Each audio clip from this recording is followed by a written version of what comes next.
Gimana kabar anak bapak pada siang hari ini? Sehat? Sehat.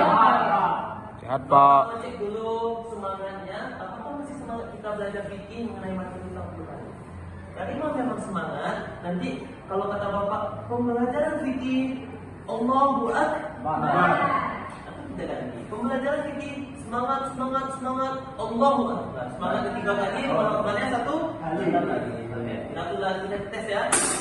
Pembelajaran fikih semangat Allahu Akbar. Nampaknya sangat. Jadi sebelum kita masuk pada pembelajaran, Bapak mau salah satu anak bapak yang laki-laki memimpin doa yaitu kepada Al-Fat. Mau memimpin doa apa? Israel. Berdoa mulai. Bismillahirrahmanirrahim. Amin. Alhamdulillah, mudah-mudahan doa yang kita bacakan bersama tadi bisa menjadi sesuatu yang bermanfaat dan menjadikan pembelajaran kita pada hari ini menjadi sesuatu yang berkah dan bisa kita amalkan nantinya. Oke. Sebelum kita masuk belajar, Bapak mau ambil absen dulu. Tolong anak Bapak lihat dulu samping kanannya, samping kirinya, apakah ada sampah, apakah tempat duduk ada rapi, dan lihat temannya juga. Apakah siapa yang nggak hadir? Hadir semua ya? Andrian ada Pak. Oh, Andrian, yang nggak hadir ya? Farik, Pak. Hah? Farik sakit, nggak Pak. hadir ya? Oke. Nanti Bapak ambil dulu absennya, oke? Kita kemarin sudah belajar tentang yang namanya pinjam meminjam. Sehingga Bapak mau tanya dulu, ada yang tahu pengertian yang pembelajaran kemarin kan pinjam meminjam? Saudara Zaki, apa itu pinjam meminjam? Pinjam meminjam yaitu kita menggunakan orang lain sementara demi kebutuhan kita, nantinya kita ganti. Oke, Masya Allah, kita kasih aplaus untuk saudara. Itu mengenai materi yang kemarin. Sekarang kita masuk pada utang piutang. Dan tujuan kita belajar tentang utang piutang adalah bagaimana kita bisa tahu bahwasannya penerapan utang piutang yang benar, penerapan utang piutang yang nantinya dibenarkan syariat Islam yang tidak mendatangkan dosa. Karena banyak kita kan sering dengar bahwasanya utang piutang ini adalah merupakan hal yang lumrah di masyarakat. Kadang-kadang contoh, ada beberapa kasus teman bapak minjam uang, contohnya kan utang, ya utang. Boleh saya minta utang uang 50.000, nanti kalau ada saya bayar. Nah, itu merupakan sesuatu yang menjadi permasalahan. Karena kalau ada ini minta kapan? Nah, salah satunya.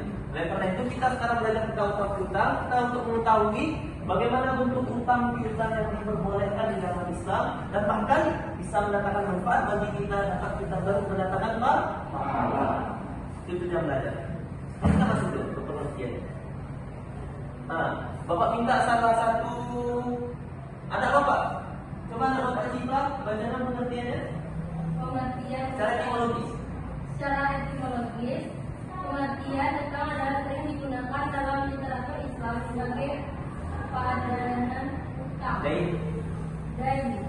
Kata dain berarti kewajiban atau tanggung jawab yang harus dibayar kepada orang lain. Nah, dari bahasanya yang kita udah jelas. Bahwasanya dari kata dain yaitu tanggung jawab atau kewajiban yang memang kita harus bayar kepada orang lain, lantas kita berutang kepada orang tersebut. Sekarang secara istilahnya, coba anak Bapak Alfat. Secara istilah, menurut terminologi fikih bahwa hutang piutang adalah memberikan sesuatu kepada seseorang dengan perjanjian bahwa dia akan mengembalikan sesuatu yang diterimanya dalam jumlah yang sama dan dalam jangka waktu yang disepakati. Kasih aplaus untuk Alfat dulu. Jadi di sini yang paling mendominan adalah kata perjanjian, atau kita bisa artikan akadnya di situ. Yang mana akad utang piutang dalam Islam itu jelas, yang namanya jumlahnya jelas, yang namanya jangka waktunya dan disepakati. Nah, itu yang mendasari pertama terlebih dahulu. Jangan lagi nanti anak-anak bapak ketika udah di rumah udah belajar utang piutang, kita nggak menerapinya, sama saja dengan nol. Kita lanjut ya. Sekarang pasti anak bapak nanya, kenapa utang piutang ini dibolehkan di dalam Islam, Pak? Apa landasan yang memperbolehkan utang piutang ini? Nah, ini landasannya. Quran surah Al-Baqarah ayat 245. Kepada anak bapak Syifa boleh dibacakan? Tolong dibacakan. Bismillahirrahmanirrahim.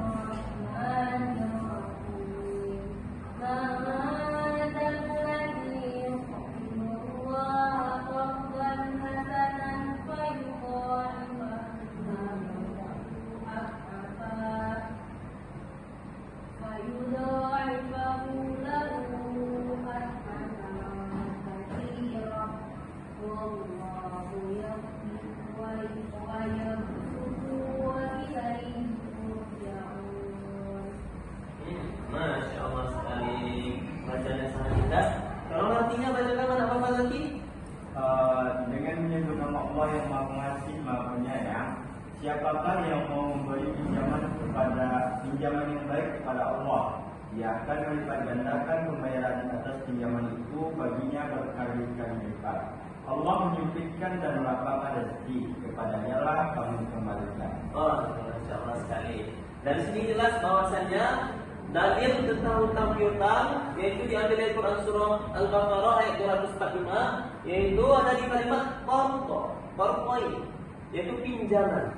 Yang mana sebenarnya secara umumnya antara pinjam meminjam dengan utang piutang itu hampir sama.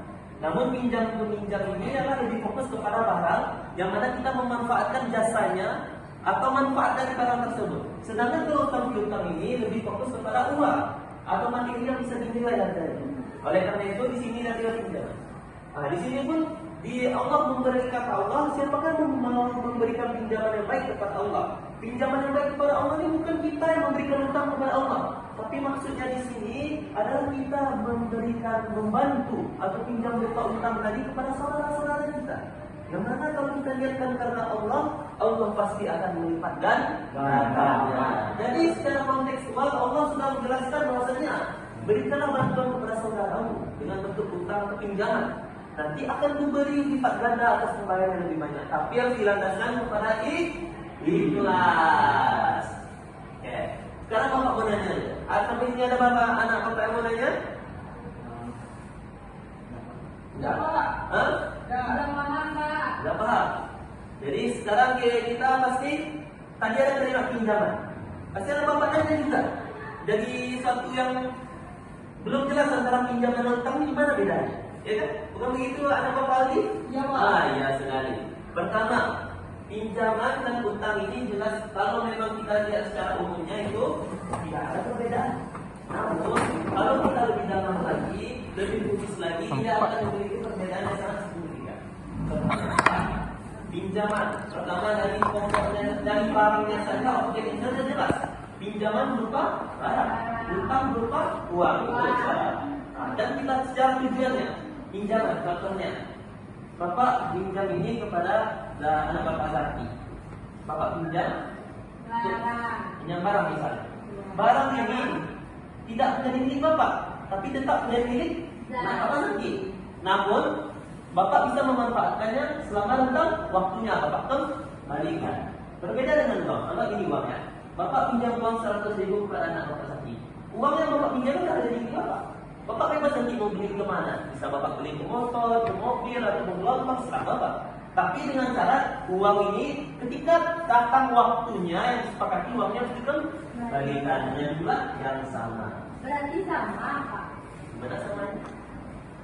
Barang pinjaman apa? Tidak jadi milik kita.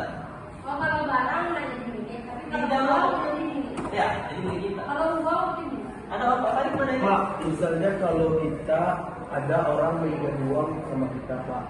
Nah, habis itu misalnya dia minjam ke kita 200.000, tapi dia buat ngadain barangnya, Pak. Nah, kita karena uang itu bakal diganti 20.000, Pak. Nah, dengan akad seperti itu kalau waktu yang telah ditentukan tidak dibayar, maka boleh kita ngambil barang yang diganti tersebut, Pak. Oh, secara nyatanya antara utang piutang dan penggadaian itu berbeda. Nah, tapi kalau konteks utangnya kita tidak boleh mengambil barangnya. Namun kita perlu mengingatkan kepada orang itu lagi. Kalau ada akadnya, Pak, misalnya kalau nggak dibayar, Ambil barang itu di waktu yang telah ditentukan barang itu dari dia. Oh, Kalau dia setuju gimana, Pak? Kalau dia setuju, asalkan barangnya itu senilai dengan uang yang kita pinjamkan, dan kita pun tidak keberatan untuk mengambil barangnya. Maksudnya tuh, misalnya ini teman Farid tadi nanti pembarangnya harga 200 juga. Tapi kalau barangnya lebih mahal, misalnya dia minta uang untuk 200.000 Pak, tapi dia mengenai HP kan nggak senilai. Oh, kalau memang dia rela menggadaikannya, jelas barangnya tidak apa-apa. Karena ada kerela, unsur kerelaan. Kan tadi ada kesepakatan di situ. Itu aja. Sekarang kita masuk pada hukum utang piutang, di mana beberapa ulama-ulama besar itu memiliki pandangan-pandangan yang sedikit berbeda mengenai utang piutang ini. Pertama, menurut ulama Hanafiyah, di mana dia memperbolehkan dan ini termasuk amalan kebajikan berlandaskan pada dalil Nabi tadi. Kemudian ulama Malikiyah dan Syafi'iyah dia menekankan pentingnya kejelasan dalam syarat dan waktu pengembalian. Ini berkaitan dengan permasalahan Farid tadi. Pentingnya kejelasan dari barang tersebut. Misal tuh kalau dia gadai itu nggak masalah, tapi jelas misalnya tuh ini barangnya berapa dan kita pun nggak merasa keberatan gitu kan, nggak apa-apa. Kalau dia pun memang dan syarat dan waktu pengembalian jelas. Ini yang terkadang tidak ada praktekannya kurang. Di mana orang sering berutang, kemudian dia akan membayar saja dia katakan. Dia tidak menjelaskan kapan mau dibayar waktunya. Apa salahnya diberikan contoh bapak berutang pada sini, bapak pinjam dua, bapak utang ini dulu, nanti siang saya bayar di tempat sini. Itu pun tidak menzalimi orang yang memberikan utang. Orang pun akan mudah gitu. Nah orang pun merasa tidak terzalimi, kita pun sama-sama senang. Misalnya. Nah kita masuk pada rukun yang satu utang. Rukunnya ini ada 4. Yang pertama itu pihak yang bertransaksi, al-aqidah. Pihak yang bertransaksi adanya 2 pihak, yang memberi utang dan yang berhutang. Ada 2 pihak. Kalau nggak ada salah satu, gimana cara mau berhutangnya? Karena nggak ada pihak antara kedua pihak itu. Yang kedua itu ijab qabul, sifat artinya memang harus kita perjelas tadi.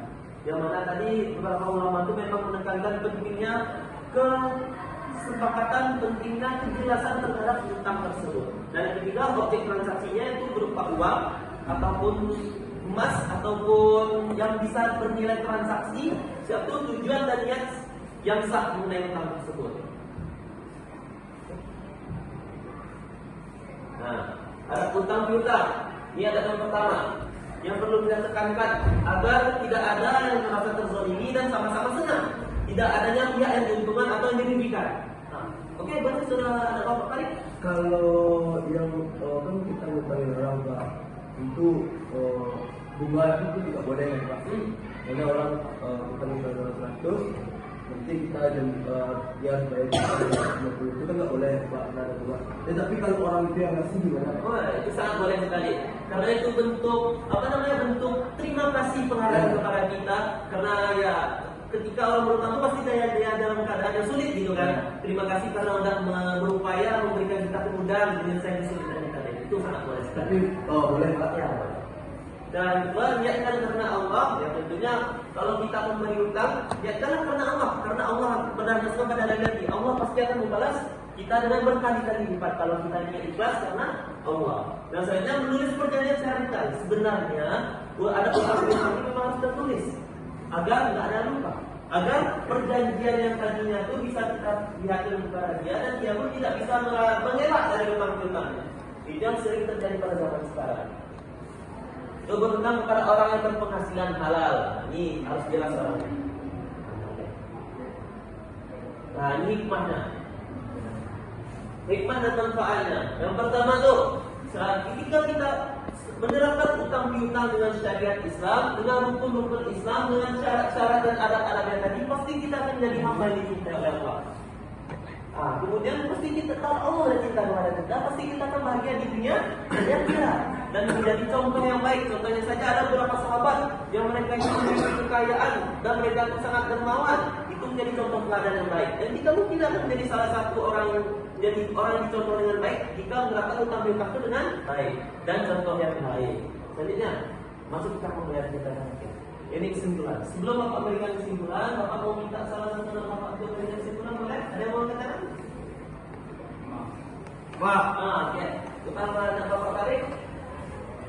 Kesimpulannya adalah bahwasanya utang piutang yang Islam sebetulnya berubah atau bisa disebut boleh selama dilakukan dengan jujur tanpa riba dan dengan kerelaan kedua belah pihak. Dan harus ada yang namanya akad kita berutang itu harus dalam keadaan terdesak dan penting, dan kita berutang kepada orang yang berpenghasilan halal atau gaib.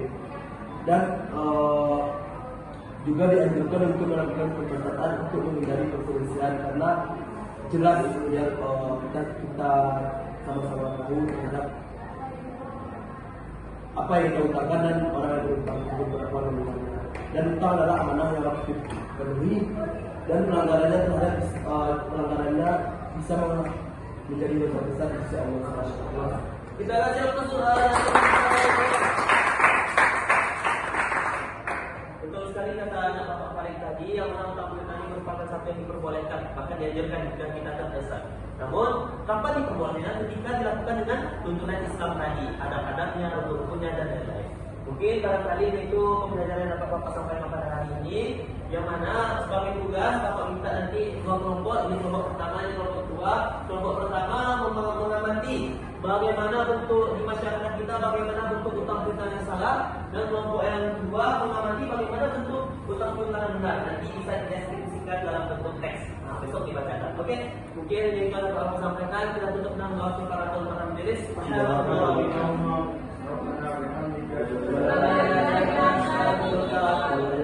Bapak kami dulu. Assalamualaikum warahmatullahi wabarakatuh. Waalaikumsalam warahmatullahi wabarakatuh.